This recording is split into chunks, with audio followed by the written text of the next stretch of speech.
دلته د امام رازي صاحب او د روح الماني یو جنجال ده. جنجال به طالبانو په خپل ځای پرېږدو. زه به یو بل خبر وکړم. دا صبح صادق چې راوخیزېږي طالبانو که نه، دا صبح صادق چې راخیزېږي نو دا څنګه راخیزېږي؟ په دې باندې طالبانو امام رازي یوه خبر کړې ده. ګوره دا د مځکې کره ده، ښه د مځکې کره ده. د مځکې په سر باندې طالبانو بله کره ده، هغه د هوا کره ده. د چا کره ده؟ د هوا کره ده طالبانو. دا د هوا کره چې ده تر څو پورې چې د مځکې ته نږدې ده، د هوا کثیفه ده. څوک ده؟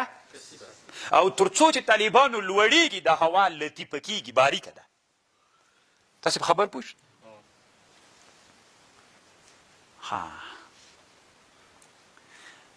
زه طالبان یوه خبر درته کوم. زه خو طالبانو ته نه مولا نه یم، طالبانو په هر شي کې غږېږم. زه چې کله دا ورې عمرې نه راتلم د جدې په میدان کې ناست وم، پیلوټ ولیدلم، هلته راغی راسره کېناست. وی شیخ صاحب تم؟ او یاره شیخ صاحب یې که نه وی طالبانو ته چې ډېر نصیحتونه کوي وو. وی د طیارې پیلوټ دې خوا نه زه یم، بیا به ما ورته مجلس کوم سید بس طیاره طالبانو جګه سوله. یو ساعت مزل یې وکړ. چې یو ساعت مزل یې وکړ نو دی خپله راووت. پیلوټ دوه نفره طیاره چلوي. بل پیلوټ ورته ناست و، د اصلي پیلوټ راووت چې له خپل سیټ نه راجګ سو. ماته ویلي وي، اشاره یې ورته کړې وی شیخ صاحب راځه ځان سره یې کښېنولم که نه. وزیر صاحب هم ناست دي، خان صاحب هم ناست دي، انسانان طالبانو علم ته تسلیمیږي. نو زه هلته وغوښتلم ځان سره یې کښېنولم، پوښتنې مې ترې کولې، یعنې کوم ځای کې روان یو، څنګه ده او څنګه ده، خبرې مې ترې. نو بیا یوه خبره یې دا راته وکړله، مل د طیاره چې کته وي ډېره تیزه ځي که پورته. ولې پورته تیزه ځي کته؟ د ویلي وي کله چې طیاره د اول کې جګېږي دلته دوه ډېر تکلیف وي. یو خوا مغناطیسي هغه دا وي دومره ډېر تاثیر نه پرې کوي. ډېر تاثیر دا کوي چې دغه هوایي طبقه د مځکې د هوا طبقه کره د مځکې دا په د اول کې مځکې سره ډېره کثیفه وي، درنده وي ډېره. نو دا چې طیاره ډېر تیز مزل وکړي هغې سره ډېر توند حرکت کوي، ټکر کوي، نو طیاره ډېره کرا کوي، سلو کوي. دې ته طیارې ته ډېر زور ورکوي. او چې طیاره پورته سي بیا هغه هوایي طبقه لطیفه او باریکه سي. چې باریکه سوله بیا هغه ټکر چې له هوا سره کوي بیا هېڅ دومره تاثیر نه پرې باندې کوي. مل عرفتو ما خپل علم ځان ته حاصل او طالبانو که نه دم پوښتنې رانه کولې، ما هم پوښتنې ترنه کولې. بیا جیونه راکدل، دا جی وینې دا د ایران سرحد دا ستاو ده، دا یعنې زموږ د هلمند سیند ده درته ښکاري هغسې هلته مشهد ټول جیونه یې راښودل. یو ساعت ورسره ناست وم بیا بېرته راخلمستي. نو اوس طالبانو تاسې د ما په خبره ځان پوه کړئ. دا طیاره څه ده؟ وایي دا کره هوا، دا یوه کره د مځکې یوه طبقه ده. د مځکې نه پوس یوه بله څوک تاو ده، هوا طبقه تاو ده. دغه د هوا کره څه ده؟ دا چې تر څو پورې کثیفه ده، مځکې ته چې نږدې ده کثیفه ده، ډبله ده، یعنې پورته بیا د هوا څوک ده؟ نری ده.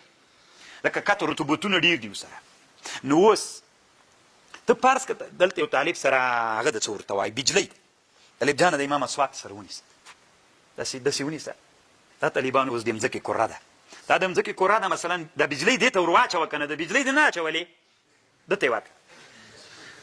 بجلۍ خو څه سړی اچوي؟ تاسو داسې فرض کړئ طالبانو ورونو دا بجلۍ اوس چا ته اچول سوې؟ مځکې کرې ته. مځکې کرې نه یې لوړه کړه، کرې ته برابره نه سي. ما لاس هغه کوه زوی دې مړ څه داسې یې کړه. ما ته ګوره دې ته ګوره دا کره سوه، د مځکې کرې نه یې لوړه کړه، لږ یې لوړه کړه که نه. دلته طالبانو هوایي طبقه سوه. ما سره کره نه وه که نه طالبانو چې درته مې راوړې وی. نو مخکې مې کتابخانه کې وه، بس بیا دا ډېر وخت ورکه سوي ده، ما هم ځتې بیا وخت نه ده پیدا شوی. طالبانو ورونو اوس کله لمر څه ده چې ټیټ وي، لمر ټیټ وي، ګلاس دلته ونیسه. دلته طالبانو چې کله لمر ټیټ وي نو په چا نه لګېږي؟ په کره نه لګېږي. کره باندې خو لګېږي خو په دغه جي د کورې لګېږي.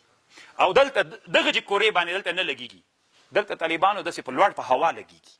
په چا لګېږي؟ دلته طالبانو ورونو دغه جي کې موږ پراته یو. دلته د انسانانو باندې نوې تیاره راغله که نه. دلته چې دا موږ دلته ولو داسې کرا کرا خو کره تاویږي، په موږ دتې تیاره راغله، لمر رانه وغورځېد.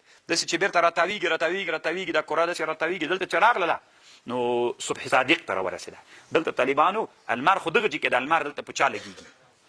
په هغه هوا لګېږي. نو چې په هوا ولګي د هوا په کره باندې هغه بېرته موږ ته چا ته منعکسه کېږي؟ اصل کې المر د هوا په کره لګېږي. چې د هوا په کره ولګېد هغه موږ ته څنګه سو؟ منعکس سو. چې منعکس سو طالبانو رڼا یې موږ باندې په چا غورځي؟ خو هلته په افق کې رڼا ډېره ده، موږ ته دلته رڼا څوک ده؟ ځکه طالبانو هلته رڼا ځکه ډېره ده ځکه هغه پاس د المار پاس په چا لګېږي؟ د هوا په هغه لطیفه هغه باندې لګېږي، اجزاو باندې لګېږي. او دلته موږ باندې طالبانو موږ دلته د هوا د طبقه دلته کثیفه ده، نو چې کثیفه سوله هغه شعاع یې د رڼا ډېرې نه راځي. خبر پوه شولې؟ نو ډېرې نه راځي طالبانو. اصل کې امام رازي رحمه الله تفسیر کبیر د صبح صادق داسې خبر کوي.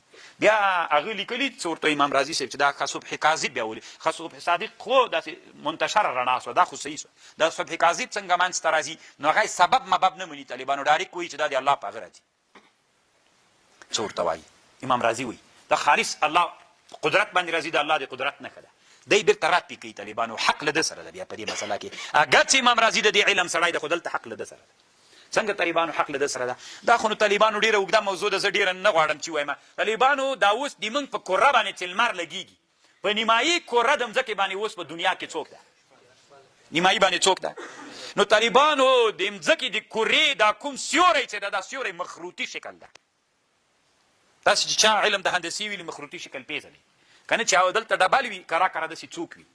ته دا اوس فرض که طالبان ته طالب نه د خولې 2 دقیقو دپاره راکړه دلته طالبانو چې په دې بجلۍ واچوې، تیزه بجلۍ چې داسې پې واچوې که نه، نو چې بجلۍ دې پې باندې واچوله دلته دا سوری چې نور ټوله کوټه څوک ده؟ تیزه بجلۍ د طالبانو چې پې واچوله دا سیوری طالبانو اول کې دلته داسې ډبل د کرا کرا دلته څنګه کېږي لکه د منارې غوندې مخروطي شکل پیدا کوي. نو امام رازي رحم دلته هغه چې کوم بحث کړی ده دی وایي چې نه دا په دغه هغه باندې اصل کې بنا ده، یو هغه کړی د امام رازي خبرې رد کړې، خو دلته حق طالبانو روح الماني سره ده. یوه خبر دلته بل هم کوم طالبانو، بس بیا به پرې راځو، پاتې ده دا خبر طالبانو. پتنګ خو به نه یې؟ نه نو چې پتنګ ولې یې؟ دا خو مې طالبانو ښه ده چې نور شیان نه دي کتلي، ماشکلې ده. من تحاتوپ هم راخیستې وي طالبانو، تحاتوپ فلسفه هم راخیستې وه. بېرته مې کېښودم د طالبان داسې نه چې لکه د مفید طالبین د زړې ښځې خبره هغه ته به وایي چې دوه هغه وکړي هغه به مړه سي که نه، چرګه مړه سوې وه طالبانو که نه، چې هغه ډېره دانه یې ورکړې. اوس طالبانو تاسې راځئ دې ته فالق الحب والنوا، فالق الحب والنوا مخرج الحي من طالبانو ورونو د الله عز وجل قدرتونه وپېژنئ. ښه څنګه یې وپېژنو؟ خو تېره وپېژنه که نه، نو خبرې ته غوږ تاسې چې خوراک کوئ، انسانان چې خوراک وکړي طالبانو دلته څوک لري؟ معده لري طالبانو، ازمیښت کوي. خو طالبانو ورونو ګیاوې څه دي؟ دا بوټي دا هم خوراک کوي. د ریښو له خوا نه څوک وکړي خوراک وکړي طالبانو، اوبه را جذب کړي را جذب کړي را جذب کړي، پورته ان پاڼو ټولو ته راځي. چې راغللې دا اوبه چې راځي ان تر پاڼو راځي طالبانو، نو چې راغللې پکې د دې خوا نه طالبانو دا انسانان چې کوم کاربون زهریات، ګوره طالبانو موږ تاسې چې عینه راواخلو داسې چې ورته وکړو داسې هغه خیرن نه ونیسي، دا ټول طالبانو کاربون ده. دا چې موږ دلته ساه باسو دا ټول زهریات دي طالبانو. نو دا ټول کاربونونه چې د ورځې دا ماشینونه د کابل کې موټر دا ټول چې صادره کېږي دا کاربون ده، دا ټول زهر دي. دغه کاربونونه طالبانو ورونو ونه خپله نیما په دې کوي. ته اوس طالبانو غوږ ورته ونیسه، ونه کاربون ته ضرورت لري. دا بوټي کې دا له ریښو نه دا هغه راوختلې دا اوبه، دا چې راوختلې پاڼو ته راغللې دې خوا نه طالبانو دا پاڼې ځان ته څوک راکش کاږي؟ د کاربون راکش کاږي. چې کاربون ورننوته نو طالبانو اوس باید د ازمیه کې انحلال راولي. الله عز وجل چې تیاره ونې ګوري طالبانو، ونه چې لمر نه وي په غجې کې، ونه بوټي ګیاوې څوک نه کوي. تاسې لیدلي د موږ د احنافو کتابونو کې راځي یوه قاعده ده طالبانو وایي ضرر فاحش، که ته له خپل ملک نه انتفاع اخلي خو چې ضرر فاحشو نسي اخیستلی. یوه مسله طالبانو شارحینو د فقه داسې لیکلې، مثلا ما دلته غاټ غاټې ونې کېښودلې، هلته د بل سړي څوک ده؟ پټای ده. نو هلته په هغه باندې سیوری وروسته، نو دا د هغه دا داسې ونې وې چې مکمل لکه دیوال داسې سیوری، نو د هغه ځکې ټولې لمبۍ نه ویوړه، دا ضرر فاحش ته علما وایي. نو چې ضرر فاحش ته دا ونې به ته وهې. اوس ولې طالبانو چې لمر نه پې باندې لګېږي هلته ولې څوک وده نه کوي؟ هغه فصل ونې ولې فصل وده نه کوي؟ نو طالبانو علت دا ده. اوس تاسې غوږ ورته ونیسئ د الله عز وجل د عجیب نظام ته. هلته ونه اوبه راغه کړلې پاڼو ته راورسېدلې، د دې خوا نه څوک راغی؟ کاربونونه یې وخوړل. چې کاربون یې وخوړل دا باید ازمیه کړي که نه طالبانو، انحلال راولي. نور رڼا چې پې ولګېدله د لمر، هغه د لمر رڼا طالبانو دلته انحلال راولي. لکه طالبانو موږ تاسې اوس که موږ تاسې خوراک وکړو ډایرکټ راننوځي بېرته، بیا طالبانو موږ غټېږو، موږ ژوند کولی شو، موږ طالبانو قوت و خبرې کولی شو، یوه جمعه بعد ځتې خپله مړه کېږو. دا که نه همداسې کېږو طالبانو خو هغه هلته په معده کې انحلال راسي یا قوي شیان بدن ترې واخلي او فاضله مواد بیرته لاړ سي. سبحان الله العجب. دا طالبانو الله خو انسان خو څوک لري؟ معده، لاری، کلمې، ونې نه لري. د ونې انحلال چې راولي طالبانو الله یې په بله طریقه راولي، د لمر په واسطه باندې. نو چې کله دا کاربون د ونې وخوړه اخوانه اوبه سولې دا سره یو ځای سو، انحلال یې نورو رڼا راولي چې هغه په انحلال کړلې طالبانو چې انحلال سولې نو کاربون څوک ځان ته واخلي؟ دا اوبه و هغې سره یو ځای کړل دا کاربون، دا طالبانو انحلال جوړ سو. نیمایي طالبانو کاربون ونې ځان ته واخیست، په هغې باندې وده وکړه، پورته ځي، د سیند ځي او پورته هم ځي.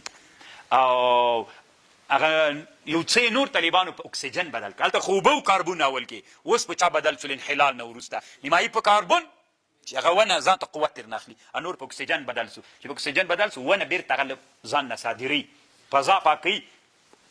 انسانان چې کوم کاربونونه په فضا کې خپروي دغه کاربونونه طالبانو ورونو ونه بیرته په چا بدلوي؟